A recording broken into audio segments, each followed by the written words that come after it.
Every single home has this secret network, right? It's hidden behind the drywall, it's running under your floors. It's a whole story about water and waste, told through a complex web of pipes. And that story, well, it's shaped way more than you'd think by the city you live in. So that kind of begs the question, right? What story is hiding in your walls?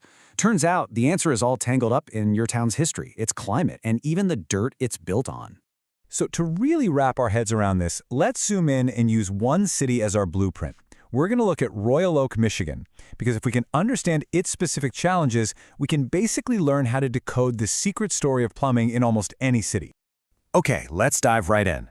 To get what's happening with the pipes, you first have to meet the bad guys in our story, these unseen forces that are always working against them. And in Royal Oak, there are 4 major ones.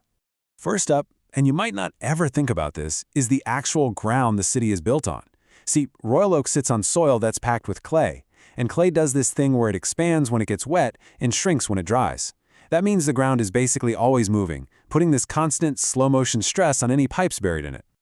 Next on the list, you've got Michigan's weather, which is pretty dramatic.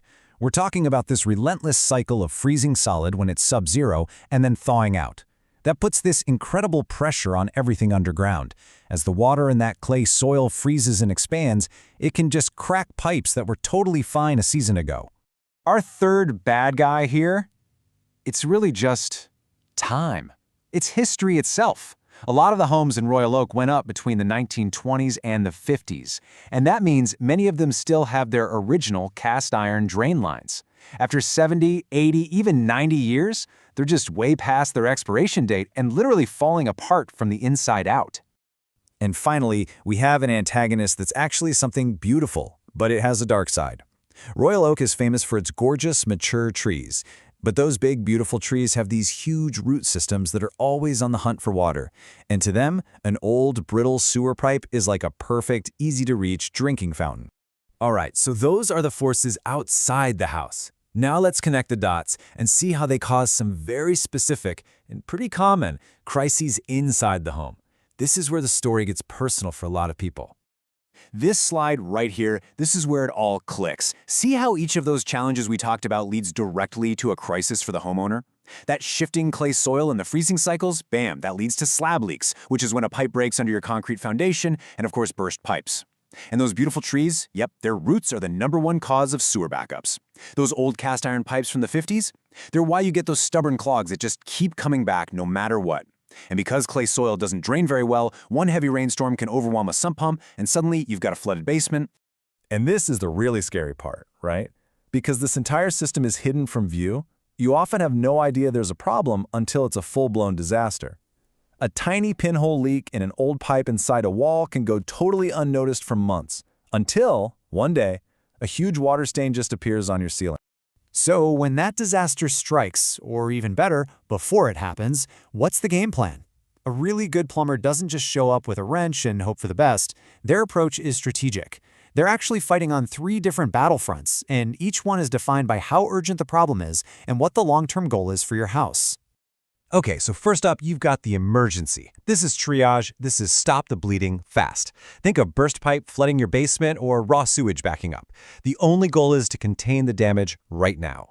Then there's repair. This is about tackling known risks before they turn into emergencies. That dripping faucet, the toilet that's always running, a drain that's getting slower and slower. It's all about smart maintenance to prevent a disaster. And finally, that third front is installation. This is about playing the long game, future-proofing your home.